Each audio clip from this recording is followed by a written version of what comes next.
Today we are going to talk about how to get things done even if you are low in conscientiousness, as I am, for example. But let's start with the intro. Okay, hello everybody, my name is Nick Redmark. I am a professional life coach. If you're interested in coaching, then check out link in the description below. You can get 1 hour of free coaching. You will already most likely see some benefits from that. We can get to know each other anyway, and you can get a taste what coaching is all about. But let's jump into the topic. So what is conscientiousness? If you don't know what conscientiousness is one of the big 5 personality traits. The big 5 personality theory is the most reliable model of personality we have today. It comes straight from psychology research and statistics. And conscientiousness is one of big 5 personality traits along with openness, extroversion, agreeableness, and neuroticism. And what's important here is that conscientiousness is a strong predictor of success in life, meaning like this kind of achievement related success, like academic achievement and earning and so on. And so it's unfair that some people are come to the world with a low level of conscientiousness, and so the question is what to do about that. But let's look first at how can you even know that you are low in conscientiousness or any other personality trait. One way that you can do this is go to this website called understandmyself.com. I highly recommend it. What's unique about this website is that it also gives you an assessment of your sub-traits. Basically, for each of the big 5 personality traits, you get 2 sub-traits. So in a sense, you get 10 personality traits. And as far as I know, this is the only website where you can do that. And it's also not too expensive. But let's look at my results. So my conscientiousness can be divided in conscientiousness proper and industriousness. And if you look at my results, you can see that my conscientiousness is pretty low. And then if we move on to the industriousness is also exceptionally low. And this was quite striking to me because I get many things done in my life. And the question is, how do I manage? Especially I have a master's in computer science, and I managed to produce a lot of videos last year since I've started focusing on YouTube. And how do I do that? And let's ask this question more general, right? How can one get things done even having low conscientiousness? And I think there are certain answers. But first, if we want to understand this or approach this correctly, we have to kind of ask ourselves some generic questions about life. It's a high-level strategic question. So in life we have weaknesses and strengths. And how should we deal with those? Should we kind of focus all our attention on our weaknesses? Should we try to fix them? And then our strengths will basically produce all the benefits on their own? Or should we let our weaknesses alone and focus on our strengths as much as we can? Certain people give that as an advice. My opinion is actually that you should bind your weaknesses and invest in your strengths. Meaning it's an asymmetric approach. So with your weaknesses, you basically should make sure that they don't derail your life.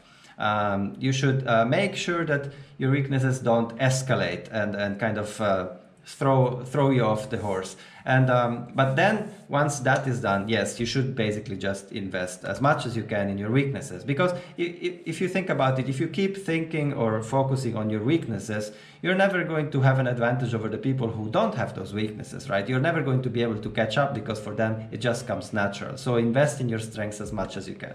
Now let's apply this principle to conscientiousness.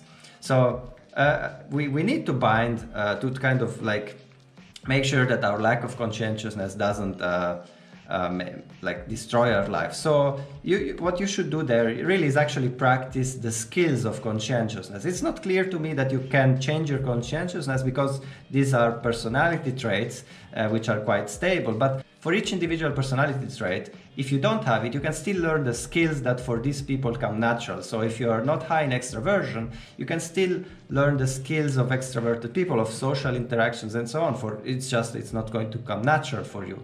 So when we talk about conscientiousness, what you need to do is to train the capacity to decide to do something and then doing it, even if you don't feel like it. So this is really the capacity that conscientious people have, and that comes natural to them. If it doesn't come natural to you, you will have to train that. So really consciously decide, okay, I'm going to do that thing, and then do it even if you don't feel like it. And this is something that you can train on a daily basis, like the day before you go to sleep, you say, the first thing I'm going to do tomorrow morning when I wake up is X. And of course, try to do something that is not overwhelming to you. But then we can also take a step further and think about, okay, what is it that really conscientious people have as a skill? And the answer is that conscientious people are really able to structure their actions, right? So it's this capacity of saying, I will do the thing and then doing it, that allows them to build the whole skill of structuring their actions in the future and say, okay, tomorrow I'm going to work on that, and then the next day on that, and so on, structuring their time and how they're going to spend it. And there are a lot of practical tools that you can consciously try to learn to use, tools and systems and skills. So for example, planning, prioritizing, setting goals, writing down to-dos, using calendars and different productivity apps. So if there's someone that you know who is conscientious, ask them how do they plan their day, because that's the skill that they have learned because it came natural to them. And you can try to really learn that on your own but of course then the observation is that since you're not conscientious, this is not going to come natural to you. So don't expect huge changes in your life. Obviously, life can change a lot by just small incremental improvements. And so it's good to do that, much better than, so the difference between doing something 1 minute a day or improving something 1% a day and doing 0 is huge over the long run. So it's worth doing that. But then, as we said, you should not spend too much time focused on your weakness. Instead, what you should do is investing in your strengths. And what we mean in this context by strength is basically your other personality traits. So because your personality is not only composed of conscientiousness, it also has all these other traits. You should see those as resources, because they are sources of motivation. And as long as you kind of channel them in the right direction, strategically and tactically, then you are going to learn to basically be productive, even having low conscientiousness. And so basically, there are two ways to approach this. One is a tactical way and one is a strategic way. Obviously, the strategic is going to pay more in the long run, but if you have to kind of deal with the situation here and now, then you can take a look at the tactics. But let's actually start with the tactical aspects. And so the context here that you should think about is you have been given a task and you don't feel like doing it. So your natural inclination is just not to do it, right? But how can you harness your personality to do that task anyway? And the answer is, it depends on your personality. So we can look at this kind of overall strategy. And this is something I came up with. So there might be, I kind of derived it from the personality traits themselves.